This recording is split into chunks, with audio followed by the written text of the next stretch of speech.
İrina Zaretska yaxşı idmançıdır və bilirsiniz ki, VKF növlərində, amma sırf Azərbaycanlı olaraq yox, bizim adımızdan çıxış edir və mən ona çox sağ ol deyirəm ki, münasibətimiz o qədər dərin olmasa da, amma bugünkü gündə o dünənləri dünya üçüncüsü oldu.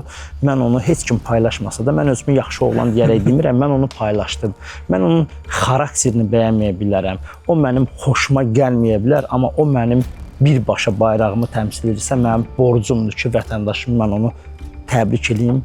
Mən onu məsələn deyirəm, amma mənim ona böyük rəğbətim var, hörmətim var, amma münasibət o qədər gözəl olmasa da, amma mən onu birbaşa boynumun borcudur ki, mən onu paylaşıb təbrik eləməliyəm. Bunun özü də bir dənə mesajdır ki, yəni mənim məşq yoldaşlarım, ad olaraq demirəm, məşq yoldaşlarım var ki, yəni ola bilər kimsə sevməyə bilər, amma onu təbrik eləmək lazımdır. Çünki o birbaşa İrina Zaretskanın yox, Azərbaycan dövlətini, Azərbaycan bayrağını, himnini səsləndirir.